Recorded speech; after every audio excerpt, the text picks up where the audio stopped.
안녕하세요. 오늘도 사연살롱을 찾아주셔서 감사합니다.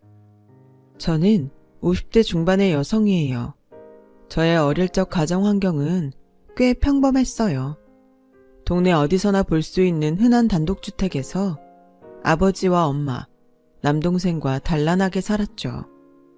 아버지는 가난한 집안에서 자라서 자수성가를 하신 분이었어요. 그래서 늘 한자리에 안주하지 않으셨고 주식도 투자하시고 부동산에 투자도 하셔서 큰 돈을 만들어서 제가 고등학교 때는 건물을 몇 개 갖고 있는 건물주가 되셨어요. 하지만 저와 동생한테는 늘 부모님한테 기대지 말라고 하셨어요. 사람이 의존적이 되면 망하는 지름길로 가는 거야. 아빠가 이렇게 먹고 살만하게 만들어서 너희 대학 등록금까지는 뒷바라지 해주지만 20살부터는 자기 용돈은 자기가 벌고 스스로 벌어서 적금도 들어야 한다. 엄마도 아빠의 뜻에 찬성이었기 때문에 저와 동생은 집이 여유가 있어도 대학 때부터 아르바이트를 하며 용돈을 벌어서 쓰고 은행에서 나오는 상품들 중 뭐가 더 실속 있는지, 주식은 어떻게 하는 게 돈을 벌 수 있는지 이런 얘기를 많이 했어요. 그러다 보니 제 친구들과는 관심 주제가 달라서 자연스럽게 자주 어울리지 않게 되더군요. 저는 대학 때부터 어떤 아이템이 더 돈을 벌 수 있는지 그런 게 더 흥미가 있었으니까요. 단점은 옆에 친구들이 없다 보니 외롭다는 거였죠. 친구들과 어울려 보려고 애도 많이 쓰고 많이들 쓰는 브랜드로 꾸며도 저는 뭔가 어색했고 재미도 없어서 나중에는 포기했어요. 친구들도 제가 끼면 좀 불편해했고요. 그러면서 저는 더 돈을 버는 일에 몰두했고 몇 가지 사업 아이템도 생각해냈지만 다 아버지한테 거절당했어요. 주연이 네 생각은 훌륭하지만 지금 당장 하기에는 무리가 있어. 아빠는 네가 먼저 큰 회사에 들어가서 실무 경력도 쌓고 사업이라는 세계가 어떤 건지 경험을 한 다음에 네 사업을 하는 게 훨씬 좋을 것 같다. 라며 현실적인 조언을 해주셨어요. 저도 아버지 말씀이 맞다고 생각해서 우선 취업을 하기로 했고 다행히도 4학년 2학기 때 한 대기업에 최종 합격하게 됐어요. 저는 기획팀을 가고 싶다고 했지만 배정이 된 곳은 인사팀이었어요. 제가 좀 실망해서 의기소침해 있자 아버지는 인사팀이 얼마나 좋은데 그러냐.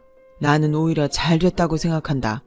사업을 하려면 기획력, 자금력도 중요하지만 사람을 볼 줄 알고 적재적소에 잘 배치할 줄 알아야 돼.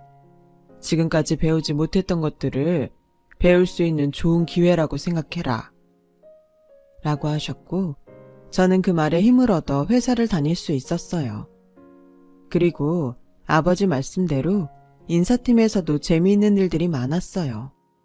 신입사원 때는 사수가 시키는 대로만 열심히 하느라 잘 몰랐지만 나중에 같이 사원 연수 때 프로그램을 짜고 각자의 성격을 파악하기 위한 설문지 등을 만들 때는 전에는 몰랐던 재미가 느껴지더라고요. 의외로 적성에 잘 맞아서 정말 재미있게 일을 했죠. 그러면서 틈틈이 주식도 하고 적금도 이것저것 쌓여서 일하는 보람도 느낄 수 있었어요. 그렇게 2년 정도 지나고 저는 대리가 됐어요. 부모님도 좋아하셨지만 저는 저 스스로 뭔가 이루어내고 있다는 생각에 굉장히 뿌듯하고 기분이 좋았어요. 그때 저는 신입사원인 한 남자와 만나게 됐어요. 영업팀에 들어온 사람이었는데 나이는 저와 동갑이었어요. 얼굴 윤곽이 큼직큼직하고 호감형이었던 그 사람에게 저는 마음이 설렜어요. 다른 또래 남자 사원들은 제가 사무적이라며 편하게 대하지 못하고 어려워했는데 그 사람은 스스럼 없이 저에게 다가와서 더 그랬던 것 같아요. 여직원들 중에도 그 남자를 좋아하는 사람들이 꽤 있었는데요. 그런 사람이 저한테 상냥하게 대해주니 제가 더 빠져들어간 것도 있고요. 하지만 자신이 없어서 고백은 못하고 그저 그 사람을 바라보기만 했죠. 그런데 그 남자가 먼저 저한테 고백을 했어요. 김주현 대리님, 저랑 사귈래요? 대리님 쪽팔리지 않게 저도 얼른 열심히 해서 대리 달게요. 라며 귀엽게 고백을 하는데 그만 냉큼 그러겠다고 했어요. 제가 마음에 두고 있던 사람이 고백했다는 게 꿈 같기만 했죠. 게다가 회사 내에서 인기가 많았던 신입사원이었으니까요. 지금도 그런 회사들이 있겠지만 당시의 사내 연애는 거의 금기사항이었기 때문에 저와 남자는 비밀 연애를 시작했어요. 그것도 나름 스릴이 있어서 저는 그저 재미있다는 생각만 했죠. 남자에게는 저와 다른 면들이 많았어요. 마음에 드는 신상품이 나오면 저는 그게 정말 필요한지, 어떤 성능이나 기능이 좋아진 건지부터 체크하고 내가 정말 갖고 싶은지 시간을 두고 생각해 보는데 그 사람은 그런 게 전혀 없이 일단 사고 보더라고요. 그리고 흥미가 없어지면 중고로 파는 거였어요. 저는 그런 점들이 너무 신선하게 느껴졌어요. 제가 못하는 걸 한다는 게 좋아 보였거든요. 돈을 쓰는 것에 있어서 마음이 맞지 않아서 티격태격 할 때도 있었지만 거의 제가 지고 말았어요. 어쨌든 저는 그 사람이 자유롭게 돈 쓰는 걸 보는 게 좋았으니까요. 저희 만남은 1년이 넘게 이어졌고 자연스럽게 결혼 얘기가 나왔어요. 저와 남자는 결혼을 하자는 데에 큰 이견이 없었는데 전혀 생각지 못한 데에서 반대가 나왔어요. 바로 아버지였어요. 아버지는 그 남자가 너무 가벼워 보인다며 반대하셨어요. 아빠는 사람을 한번 보고 어떻게 한다고 그렇게 쉽게 단정하세요. 그럼 너는 저 사람이 왜 좋은데 네 말대로 너랑 성격이 다르고 생활 방식도 달라서 끌리는 거면 정말 위험해. 다시 생각해봐라. 아빠는 이제까지 제 인생 저보고 개척하라고 하셨으면서 왜 결혼에는 보수적이신 건데요. 제가 괜찮다고 하잖아요. 그 사람 통장은 몇 개나 있는지 물어봤니? 적금 들은 게 얼마나 되고. 결혼은 현실이야. 체크할 건 하고 생각해야지. 지금 넌 너무 감정적이야. 하지만 저는 고집을 꺾지 않았고 아버지도 결국은 두 손을 드셨어요. 엄마도 제 결혼이 완전히 마음에 드는 건 아니라고 하셨어요. 그래도 네 말처럼 네 인생 네가 만들어가는 거잖아. 네가 선택한 사람이니 나도 믿고 싶다. 라며 어쩔 수 없다는 듯 말씀하시더라고요. 저는 그런 부모님께 보여드리기 위해서라도 더 잘 살아야겠다고 다짐했어요. 남자 집에 인사하러 갔을 때 뵀던 남자 부모님도 유쾌해 보였고 집안 분위기가 자유분방한 것 같아 부럽기만 했어요. 남자 어머니는 한마디로 호탕한 데가 있는 사람이었어요. 오늘 예비 며느리 온다고 해서 내가 땡땡 호텔에서 음식 좀 맞춰봤어. 돈은 이럴 때 팍팍 쓰는 거야. 라는데 항상 이것저것 따지고 계산하는 엄마만 보다가 기분 내는 날이라며 돈을 쓰는 걸 보니까 시원시원해 보여서 좋더라고요. 생각해보면 제가 너무 엄격하게 자란 탓에 그런 모습들을 동경하는 마음이 있었던 것 같아요. 결혼식 때도 남자 집에서 요구하는 게 꽤 있어서 아버지가 못마땅해 하셨지만 저는 보란듯이 제 적금을 깨서 그 돈을 마련해서 해내고 말았죠. 처음에는 그런 저를 말리던 엄마도 제가 제 인생 사는 거라고 하자 더는 아무 말씀도 안 하셨어요.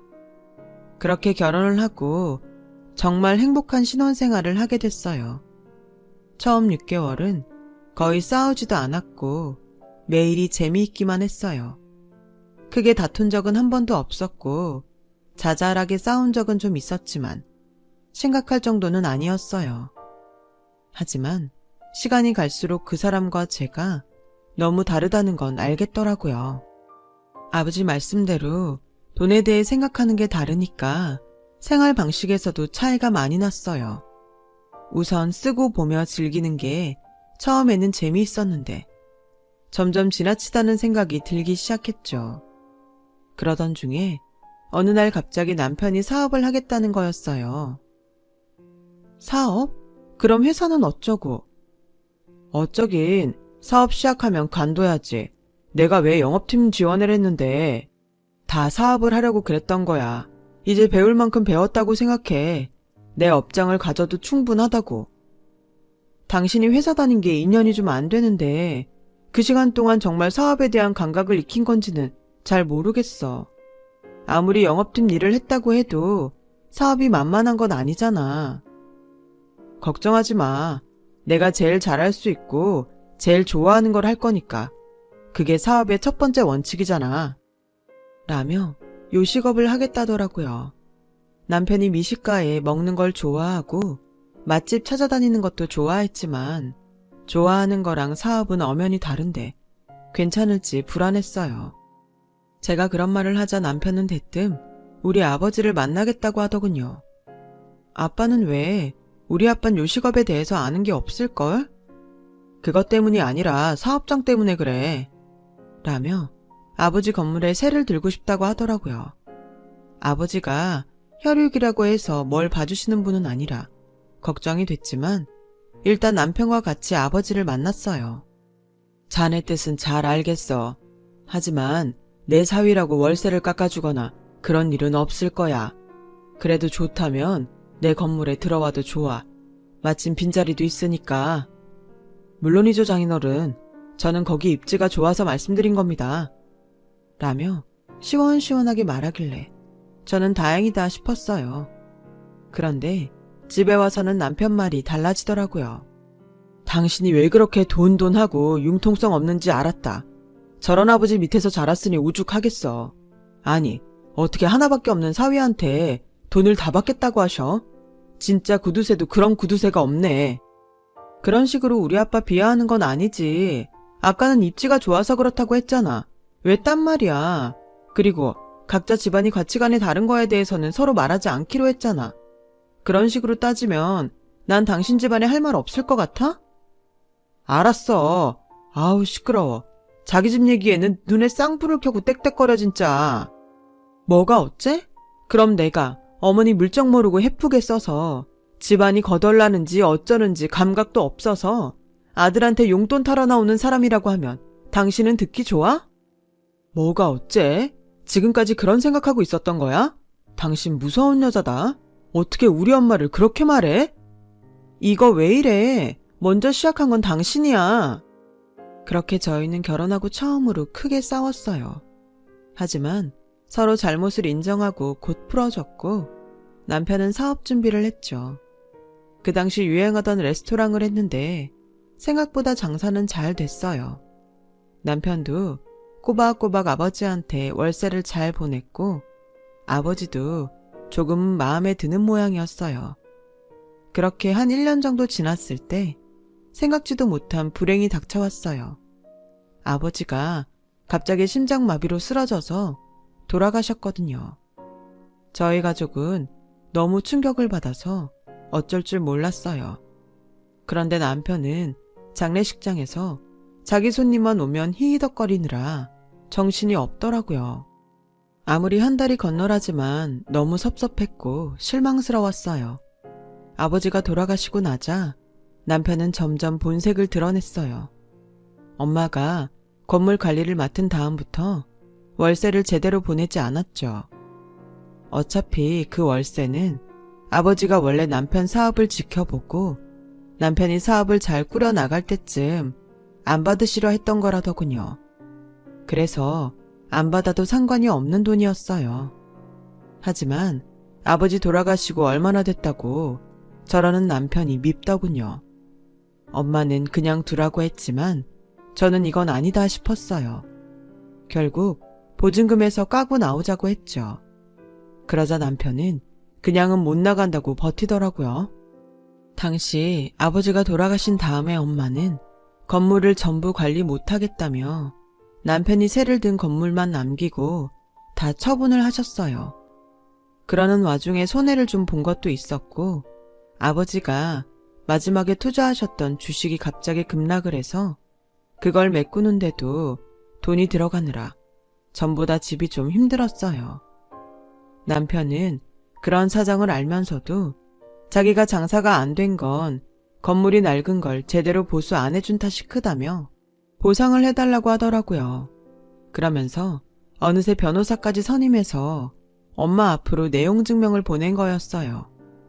아니, 이런 게 내용 증명 보낼 이유가 된다고? 그런 법이 어딨어? 라며 제가 화를 냈지만 남편은 눈 하나 깜짝하지 않더라고요.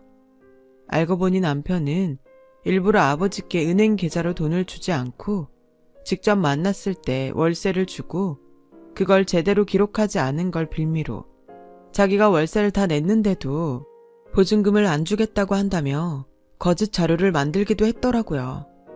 매사에 철저했던 아버지가 그래도 사위라고 직접 만나서 주겠다는 월세를 그냥 받으셨던 걸 이런 식으로 악용할 줄은 정말 몰랐어요. 저는 더는 못 살겠다고 이혼하자고 했어요. 내가 아버지 말을 들었어야 했는데 인사팀에 있었어도 사람 보는 눈은 완전 꽝이었어. 당신이 이 정도로 저질스러울 줄은 정말 꿈에도 몰랐어. 저질? 너 그거 나에 대한 모욕이야? 명예훼손이라고. 나 너 고소할 거야. 라더니 주머니에서 작은 녹음기를 꺼내는 거예요. 거기에 월세 문제로 다툰 건 지우고 제가 이혼하자고 하면서 자기한테 말한 것들만 증거로 제출해서 정말 저를 고소하더군요. 엄마는 저희 고소를 취하하는 조건으로 남편에게 보증금을 다 내줬고 남편과 시어머니는 가게뿐만 아니라 집에서도 돈 되는 건 다 챙겨갔어요. 결국 딸 때문에 많은 걸 잃게 된 것 같아 정말 피눈물이 났어요. 하지만 엄마는 그런 저를 위로하셨어요. 아니야, 이것도 내가 다 계산해보고 내린 결정이야. 우선 너는 이서방한테 있는 증거가 하나도 없잖아. 게다가 내 건물에서 쫓겨날 판인데 누가 봐도 네가 가해자로 보일 수밖에 없었어. 그 녹음까지. 그런 돈은 그냥 잊자. 우리가 다시 벌 수 있잖아. 며칠 지나고 나니 정신이 좀 또렷해지더라고요. 뭘 해야 될지도 알겠고요. 미국에서 박사과정을 하고 있던 남동생과 통화해서 서로 자금이 어느 정도 있는지 확인을 했어요. 그리고 적금 하나를 들어서 둘이 돈을 반반씩 내기로 했어요. 주식도 좀 더 공격적으로 투자하기로 했고요. 전 남편은 잘 모르는 게 있었는데 저희 집안 사람들은 끝까지 내놓지 않은 돈주머니가 있다는 거였죠. 그게 아버지가 저희한테 가르쳐 준 거기도 했고요. 그 사람들은 엄마가 건물도 팔고 어렵다고 하니 우리 집이 망한 것처럼 보여서 저런 식으로 뒤통수를 친 게 분명했어요. 하지만 저도 그렇고 엄마나 남동생도 끝까지 이 돈을 써야 하나 내줘야 하나 계산을 하고 있다는 걸 모른 거죠. 저는 이전 회사에 다닐 때 사수였던 분의 도움으로 중소기업에 취직을 할 수 있었어요. 결혼을 했고 또 이혼까지 한 여자가 재취업하는 게 지금보다도 더 어려운 시절이어서 취직을 한 게 너무 감사할 지경이었어요. 저는 인사 업무에 격리나 잡무 같은 일까지 틈틈이 해야 했지만 이를 악물고 회사를 다녔어요. 엄마는 아버지가 갖고 계셨던 교회에 부동산 자리를 대기업 건설회사에 비싸게 팔았어요. 그 자리에 고급 빌라를 짓는다고 하더라고요. 엄마는 나머지는 지금은 그냥 은행에 저축해 두겠다고 하시더라고요. 저는 회사를 다니면서 번 돈으로 남동생과 든 적금을 꼬박꼬박 부었고 주식도 열심히 했죠. 그리고 마침내 저희가 원하는 만큼 돈이 모였을 때 동생도 귀국을 하게 됐어요. 동생은 오자마자 유명한 대학의 연구소로 가게 되었어요. 저와 동생은 적금과 갖고 있던 돈, 그리고 주식을 전부 합쳐서 엄마의 도움을 조금 받아 큰 돈을 만들어서 계획했던 일을 하기로 했어요. 바로 전 남편이 지금 새들고 있는 건물을 사는 거였어요. 그 건물주는 처음에는 팔지 말지 고민을 하더라고요. 그도 그럴 게 자리가 꽤 좋은 데였거든요. 미래 전망도 있었고요. 저희가 시세보다 좀 더 많이 쳐주겠다고 하자 계약서에 도장을 찍더라고요. 아, 그런데 조심해야 될 세입자들이 있어요. 2층에 있는 일식집하고 1층 가운데에 있는 설렁탕집인데 2층은 아들이 하고 1층은 그 엄마가 하는데 아주 지독해요. 내가 진짜 그 두 집에는 제대로 월세를 받아보질 못했네. 보증금도 얼마 안 남았으니까 내보내려면 내보내세요. 근데 쉽게 나가지는 않을 거예요. 나도 아주 골치 아팠다니까. 라는 전 주인 말에 저는 그 사람들이 전 남편과 시어머니라는 걸 직감했어요. 아니나 다를까 제 예감이 맞더군요. 저는 2층과 1층 가운데에 있는 식당이 전 남편과 시어머니가 운영하는 걸 확인 후 전 주인한테 받은 자료들을 토대로 동시에 내용 증명을 보냈어요. 그랬더니 저한테 전 남편이 연락을 했더라고요. 전 남편은 제가 누군지 모르고 무조건 만나자고 하더군요. 제가 엄마와 같이 나타나자 전 남편과 시어머니는 그야말로 얼굴이 굳어서 한동안 멍하니 있더라고요. 제가 이 건물 새 주인이에요. 저도 구면이고 우리 엄마도 구면이죠. 동생은 학교 일 때문에 같이 못 왔어요. 보자고 하신 건 뭐 돈 문제가 해결돼서 그러신 건가요? 아니면 전 볼 이유가 없는데요. 라고 하자 둘은 잠시 대답이 없더니 전 시어머니가 먼저 입을 열었어요. 사부인 오랜만이에요. 그동안 잘 계셨어요? 먹고 사는 게 바빠서 격조했습니다. 제가 왜 그쪽 사부인입니까? 그런 사이 끝난 게 언젠데요. 그 지겨웠던 사돈관계였을 때에도 저한테 안부 전화 한 통 없던 양반이 이제 와서 왜 격식을 차리시는지 모르겠네요. 라며 엄마가 냉정하게 말하자 전 시어머니는 다시 입을 다물었어요.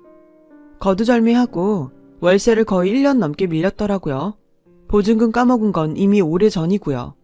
전 주인을 뭘로 협박해서 지금까지 그 자리에 버티고 있었는지 몰라도 저한테는 안 통합니다. 여기서 하는 대화 녹음하려면 하세요. 저도 녹음하고 있으니까요. 돈 구하셨어요? 그것만 대답하세요. 라고 하자 전 남편은 겨우 입을 떼더라고요. 그게 실은 전 주인하고 얘기가 돼서 있었던 건데 갑자기 나가라고 하면 우리도 갈 데가 있어야 되잖아. 그럼 2주 시간 줄 테니까 그 안에 나갈 때 구하세요. 저희도 건물 리모델링하고 다른 세입자 들여야 돼서 시간 많이 못 줍니다. 저와 엄마는 그렇게 못을 받고 자리를 떠났어요. 전 남편은 하루에도 몇 번씩 전화를 해댔어요. 전 시어머니도 마찬가지였고요. 제가 전 남편 전화를 안 받자 시어머니는 결국 제 회사 앞까지 찾아왔더라고요. 얘, 너랑 나는 그렇게 사이 나쁘지 않았잖아. 나를 봐서라도 예전 일 잊고 어떻게 안 되겠니? 우리 보고 갑자기 나가라고 하면 이런 식으로 하면 어떻게 해? 이런 게 임대주의 흉포라는 건데 이건 아니지. 저를 이렇게 찾아오신 게 횡포죠. 그리고 사이가 뭐가 어째요? 그 사람 뒤에서 조종한 거 어머니란 거 저 이혼하고 알았어요. 남편 회사 입사한 다음에 회사 여직원들 뒷조사 싹 해서 저희 집 좀 사는 거 알고 그거 이용해서 저한테 접근한 거잖아요. 원래는 저희 집 재산 쏙 빼먹으려다가 엄마 아빠가 호락호락하지 않으니까 생각처럼 안 돼서 되게 힘드셨다면서요. 저도 뒷조사해서 다 알았어요. 그러니까 제 앞에서 생쇼 그만하세요 할머니. 라고 하자 시어머니는 급하게 저를 잡으며 아니다 얘 그거 다 오해야 오해. 네가 잘못한 거야. 잠깐 얘기 좀 하자. 오해는 무슨 오해. 내가 흥신소통해서 자료도 다 확보했어. 당신도 거기다 부탁해서 내 뒷조사 다 했잖아. 우리 집안 재산도 전부. 나도 다 배운 대로 하는 거야. 항상 녹음기 갖고 다니면서 녹음하고 자기들 유리한 부분만 따서 증거자료 제출하고 그런 식으로 물먹인 사람 한둘 아니라던데? 어디 나랑도 한번 붙어보고 싶으면 해보시던지. 내가 예전처럼 호락호락할 줄 알아? 라고 하니 그제야 물러나더라고요. 하지만 전 남편은 포기하지 않고 저를 또 찾아왔어요. 주연아, 너 진짜 이러는 거 아니야. 내가 무슨 녹음을 해. 혹시 예전에 내가 너가 한 말 녹음한 것 때문에 그래? 그건 그만큼 나도 간절했으니까 어쩔 수 없었어.